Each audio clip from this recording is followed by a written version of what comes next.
अस्सलामुअलैकुम everyone, welcome back to my channel. आज के वीडियो में मैं आपको सिखाऊंगी कि किस तरह ये मैंने किस्पा इंस्पायर्ड टेक्सचर आर्ट पेंटिंग बनाई है। मैं आपको पूरा प्रोसीजर बताऊंगी कि किस तरह मैंने कैनवास प्रिपेयर किया और किस तरह से पूरी पेंटिंग की। तो चलिए स्टार्ट करते हैं। इसमें जो कैनवास की साइज़ मैंने ली है वो 14 बाई 18 इंचज़ है। 18 उसकी हाइट होगी और 14 विड्थ होगी। और कैनवास को प्रिपेयर करने के लिए नंबर 1 स्टेप है प्राइमिंग द कैनवास। तो इसमें हम क्या करते हैं कि पहले तो हम कैनवास को अच्छी तरह से पानी लगा लेंगे। पानी लगाने से क्या होगा कि कैनवास जो उसकी सरफेस है वाइट हो जाएगा उससे। देन सेकंड स्टेप है जेसू। जेसू किस तरह से अप्लाई होगा, हमने एक पार्ट जेसू का लेना है, थोड़ा सा एक्रेलिक वाइट एक्रेलिक पेंट लेना है और उसमें थोड़ा सा वाटर मिक्स करना है। उससे क्या होगा कि इसकी कंसिस्टेंसी ना ज़्यादा थिक होगी ना ज़्यादा थिन होगी, बिल्कुल परफेक्ट कंसिस्टेंसी होगी, जैसा कि आप वीडियो में देख सकते हैं। मैं इस पर लगाऊंगी, फिर हमने उसको सारे कैनवास को अच्छी तरह से लगा लेना है, आगे भी और पीछे भी लगा देंगे और इसको ड्राई होने के लिए रख देंगे। इससे भी कैनवास की सरफेस टाइट होती है और उसके अलावा ये होता है कि पेंट जो हम इसके ऊपर आगे करेंगे वो बिल्कुल स्मूथ लगेगा और ज़्यादा पेंट एब्जॉर्ब भी नहीं होगा। अब हमारा स्टेप 2 है जो कि है हमारा प्रिपेयरिंग द बैकग्राउंड। इसमें क्या होगा कि हम कैनवास का जो बैकग्राउंड होता है वो कलर करेंगे। सबसे पहले तो हमें चाहिए ब्लैक बैकग्राउंड। उसके लिए हम लेंगे ब्लैक एक्रेलिक पेंट और उसमें थोड़ा सा वाटर मिक्स करेंगे, क्योंकि एक्रेलिक पेंट अमूमन बहुत ज़्यादा थिक होता है तो वो डायरेक्टली अप्लाई नहीं हो सकता। हमें स्मूथली अप्लाई करना है तो उसके लिए हम उसमें थोड़ा सा वाटर ऐड करेंगे। Now come to the step 3, that is creating the background calligraphy. आपने देखा होगा कि काबा में भी ऐसे होता है कि ब्लैक जो कपड़ा होता है उसके ऊपर ग्रे से एक और आयत वगैरह लिखी होती है कुछ बहुत ही। तो हमने उसी तरह से हमने प्लेन बैकग्राउंड नहीं रखना यहाँ पे। इसको मज़ीद प्रीमियम लुक देने के लिए हमने उस पर प्रीमियम प्लस रियलिस्टिक लुक देने के लिए हमने इस पर ग्रे कलर से कैलीग्राफी की। उसके पीछे लिखा होता है ला इलाहा इल्लल्लाह मुहम्मदुर रसूलुल्लाह और उसके साथ सुबहान रब्बियल अज़ीम या हनानु या मनानु। तो ये कैलीग्राफी वगैरह की होती है। उसके लिए हमने पहले तो ट्रायंगल शेप में उसकी बनानी होती है बैकग्राउंड की लाइंस, ताकि हम इक्वली लिख सकें उसको अच्छे से, हमारी कोई भी चीज़ टेढ़ी मेढ़ी ना हो, बिल्कुल परफेक्टली हम लिख सकें। उसके लिए आपको स्केच करना ज़्यादा ज़रूरी है। सबसे पहले आपको स्केचिंग करनी होगी आपको जो डिज़ाइन बना रहे हैं आप। और उसके लिए एक इजी मेथड ये है कि आप उस कैनवास की साइज़ में प्रिंट आउट निकलवा लें, देन उसको पेपर कैनवास पर स्केच पेपर के थ्रू या वाइट ट्रेसिंग पेपर शीट के थ्रू आप उसको ट्रेस कर लें। उससे आपको ईजी रहेगा अगर आप बिगनर्स हैं तो, वरना मैंने तो पेंसिल से ड्रॉ किया है तो आप भी ड्रॉ कर सकते हैं। ध्यान रखिएगा कि स्पेसिंग बिल्कुल प्रॉपर हो और कोई भी चीज़ आगे पीछे ना हो।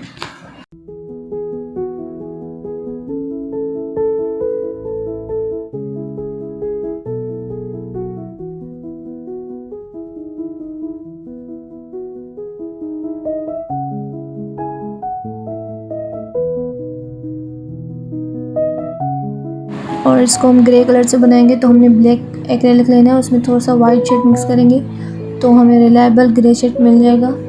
और उसके अपने साइज़ के हिसाब से ब्रश ले लें। मैंने यहाँ पे 5 नंबर का ब्रश यूज़ किया है और उससे मैं कैलीग्राफी करती जाऊँगी। आप देख सकते हैं वीडियो में मैंने किस तरह की है। और इसको ध्यान से और अच्छे से कीजिएगा, अगर कहीं पे गलती हो जाए तो हम वहाँ पे दोबारा ब्लैक से इसको कवर कर सकते हैं।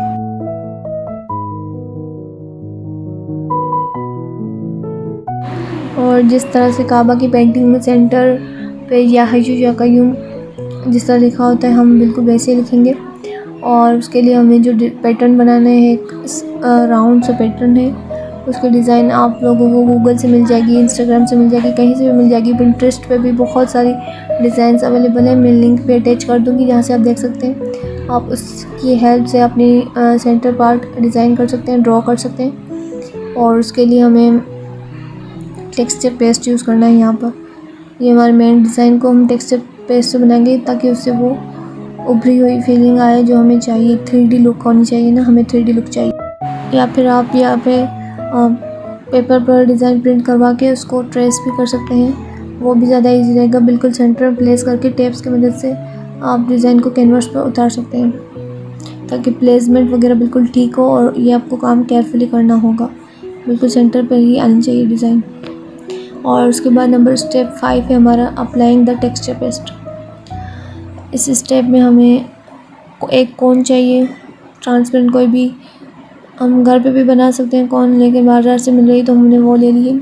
उसके अंदर हम पेस्ट फिल करेंगे, टेक्सचर आर्ट का जो पेस्ट होता है, मॉडलिंग पेस्ट, उसको हम फिल करेंगे और फिर पीछे से कॉर्न को सील कर देंगे और अपने सेंटर जो पैटर्न है उसको बिल्कुल केयरफुली ड्रॉ करते जाना है।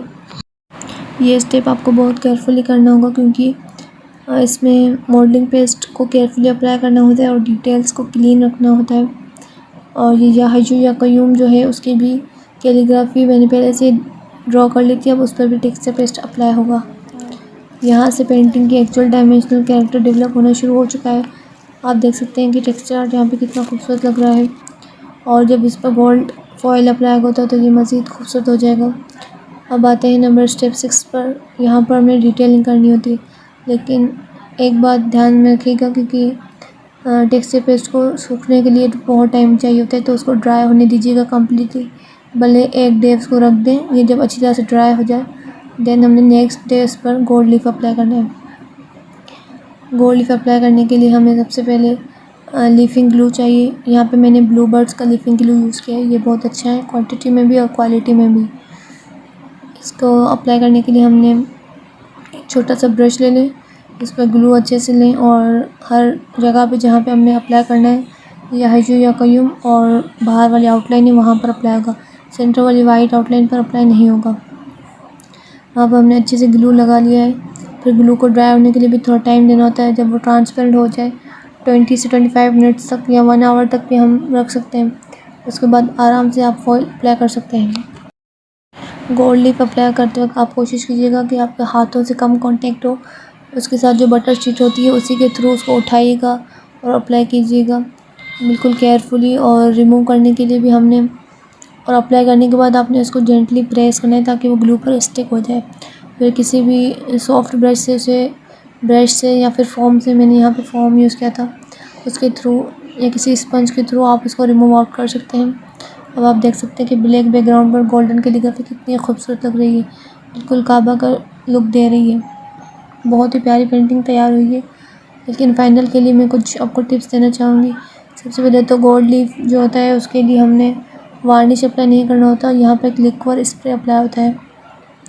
लिक्विड स्प्रे से क्या होता है कि गोल्ड लीफ प्रोटेक्ट हो जाता है, फिर वो ब्लैक नहीं होता या फिर उसको डीकलरेशन नहीं होती। अगर आप उसको अच्छे से प्रोटेक्ट नहीं करेंगे लिक्विड स्प्रे से तो कुछ टाइम बाद आपका गोल्ड लीफ ब्लैक कलर में हो जाएगा या उसका कलर चेंज हो जाएगा। तो ये सारी चीज़ें थी, इनको अपने ध्यान में रखना है और बिल्कुल फोकस और ध्यान से आराम से बनाना है।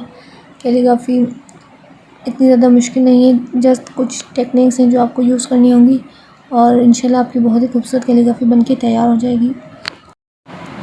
और ये रही हमारी फाइनल पेंटिंग। मुझे इस आर्ट वर्क में सबसे ज़्यादा पसंद है इसका ब्लैक, ग्रे और गोल्ड का कॉम्बिनेशन, स्पेशली वो रेज टेक्सचर जो किस्वा के एम्ब्रॉयडरी पैटर्न से इंस्पायर्ड है। ये बहुत ही खूबसूरत लग रहा था। मैं आपको पिक्चर्स में ये इतना आपको नहीं समझ आ रहा, लेकिन रियल में मैं बता रही हूँ इतना खूबसूरत और इतना हसीन लग रहा था उसका इफ़ेक्ट। और आप इस पेंटिंग को ज़रूर ट्राई कीजिएगा और प्लीज़ ये भी बताइएगा कि मैं नेक्स्ट प्रोसेस वीडियोज़ अपलोड करूँ या ना करूँ। और आपको ये प्रोसेस वीडियोज़ पसंद आए तो मेरे चैनल को सब्सक्राइब कर लें। अगर आपको इस्लामिक आर्ट, अरेबिक कैलीग्राफी या इस तरह के टेक्सचर आर्ट और डिफरेंट कैलीग्राफी वर्क सीखने हैं तो मेरे वीडियो को लाइक करें, चैनल को सब्सक्राइब करें और मुझे कमेंट्स में ज़रूर बताइए कि आपको इस पेंटिंग का कौन सा स्टेप सबसे ज़्यादा पसंद आया। Thank you so much for watching. अल्लाह हाफिज़ and I will see you in the next video.